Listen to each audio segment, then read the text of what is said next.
Have you ever wondered why some people seem to effortlessly build wealth, while others live paycheck to paycheck, no matter how much they earn? Here's something that might surprise you. It's not about how much money you make. It's about following principles that have been tested for thousands of years. The Jewish community has survived persecution, exile, and countless economic disasters throughout history. Yet they've consistently built and rebuilt wealth across generations. How? Through 7 money rules that go against everything modern society teaches you about finances. These aren't just theories. They're battle-tested principles that have created more millionaires per capita than any other cultural group in America. Warren Buffett follows them. So does Mark Cuban. And today, you're going to learn exactly what they are. Let's start with the first rule. Live below your means. Here's the controversial truth. Most Americans are doing the exact opposite, which is why 78% live paycheck to paycheck. Today, that changes for you. Ever notice how some people always seem to have money left over while others are constantly chasing their financial tails? The difference isn't how much they earn, it's how they spend. The first Jewish money rule goes against everything society teaches you. Live below your means, not at them. This doesn't mean becoming a penny-pinching hermit. It means having total control over where every dollar goes.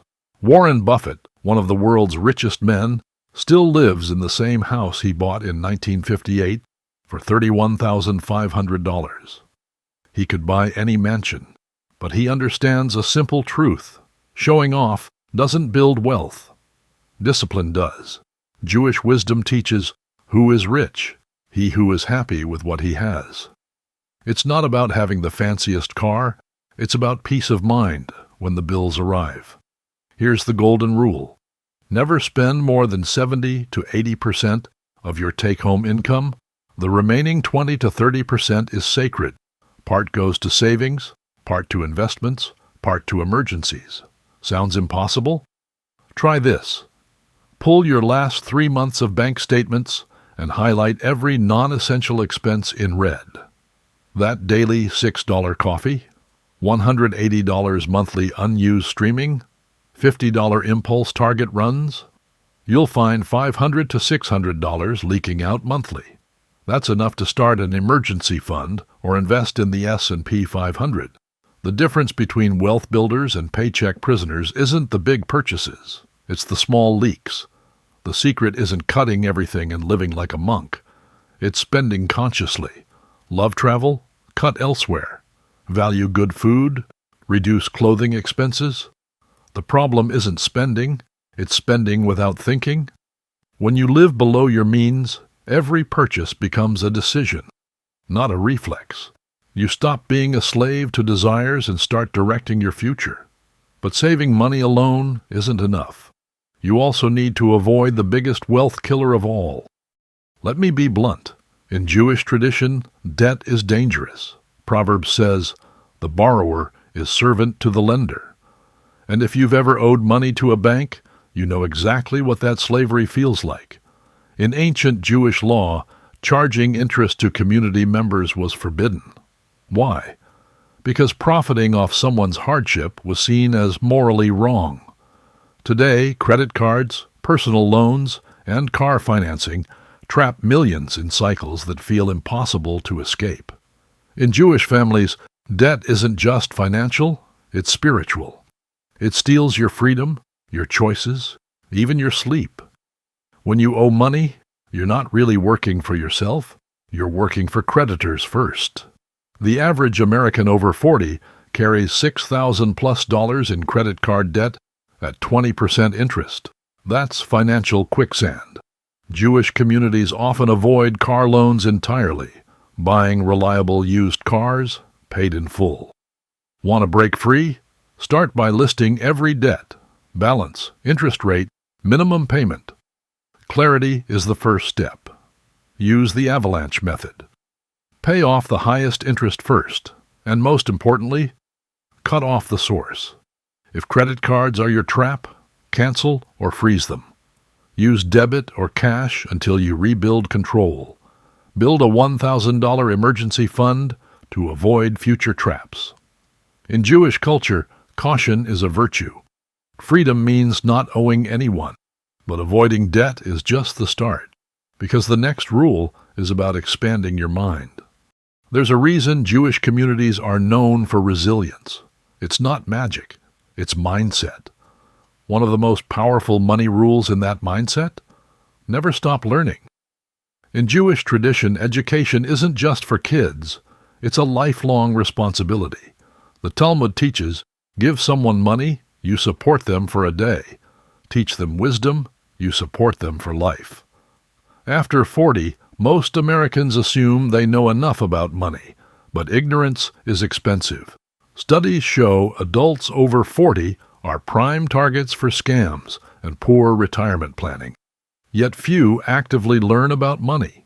Jewish immigrants in the early 1900s often worked brutal labor jobs but prioritized education for their kids.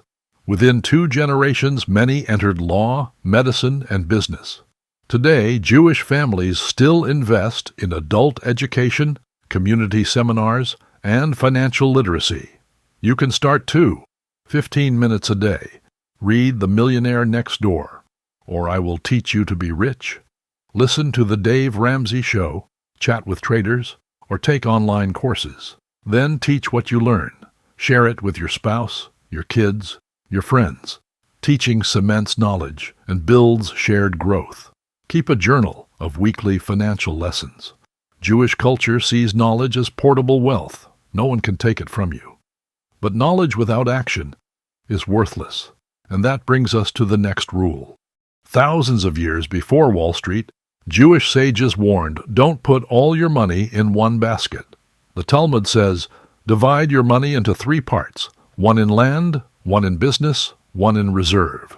Today, that means balance, some in real estate or physical assets, some in stocks or business, some in liquid cash. Jewish communities know you can't control the world, but you can control your preparation. The 2008 crash proved that real estate alone can destroy portfolios. The dot-com bust did the same to tech stocks. Many Jewish American families follow this ancient wisdom informally, owning property, running small businesses, and keeping strong reserves. It's not about chasing maximum returns, it's about avoiding catastrophic losses. Follow a modern version. 1/3 in growth, stocks, index funds, 1/3 in stability, real estate bonds, 1/3 in liquidity, cash or money markets. If over 50% of your wealth is in one asset, your house, your job, you're overexposed. Stress test your portfolio. If your biggest asset dropped 30%, would you be okay?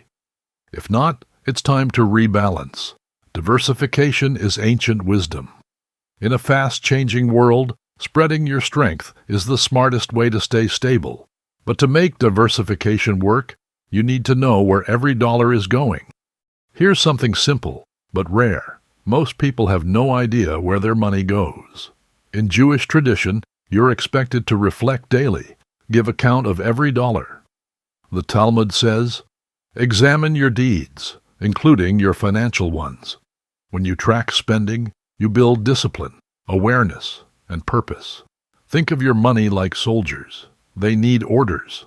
Without them, they wander and disappear. Jewish businesses, even small ones, are known for meticulous books.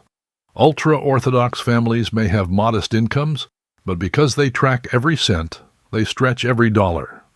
Meanwhile, over 65% of Americans don't budget and feel anxious about money. Choose a system, notebook, Excel, Google Sheets, or apps like YNAB or Every Dollar. Start with a 7-day money audit. Write down everything you spend, even small stuff. Categorize by housing, food, transport, entertainment. Set a weekly check-in every Sunday. Review what came in and what went out. When you track your money, you take back your power. You stop guessing.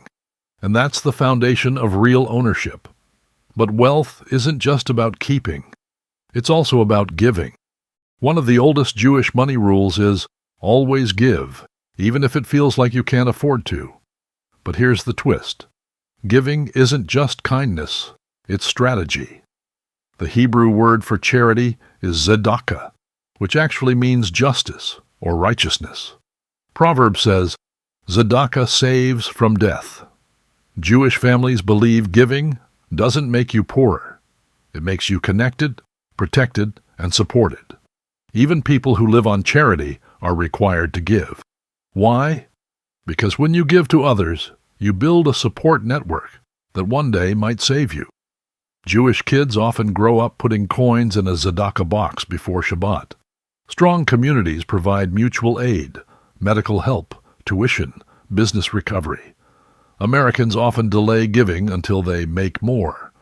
The Jewish model says, start now, commit to 10% of your income, or 2 to 3%, and build up. Automate monthly donations, treat giving like any other bill, involve your family, let your kids help choose causes. This builds shared values. The world says get more. Jewish wisdom says give more, and you'll never be alone. Because the real wealth is in your legacy, not just your bank account. Let me ask you, if something happened to you tomorrow, would your family be okay? Jewish wisdom doesn't leave that to chance. Proverbs says, the wise see danger ahead and prepare. Real financial peace doesn't come from making money, it comes from protecting it. For generations, Jewish families have built legacies through planning. College funds for grandkids, insurance policies, even burial plots. Americans delay estate planning, but one accident can cause chaos. Get your documents in order: will, power of attorney, healthcare directive, beneficiaries. Build or update your retirement plan. Maximize your 401k, IRAS. Estimate your income and expenses. Consider working with a fiduciary advisor. Create an emergency binder with passwords, accounts, insurance, contacts. Let your family know your plans. Talk to them. Share values, not just numbers. Planning isn't fear, it's love. Love for your family, your future, your legacy. When your financial life is in order, you don't just feel rich, you are ready. These 7 rules have helped Jewish families thrive for millennia through crisis, change, and challenge, because they're timeless. Now it's your turn. Keep doing what everyone else does, or follow proven wisdom. Your future starts with one decision. So tell me, how would you rate these principles from 1 to 10? What score does timeless wisdom deserve?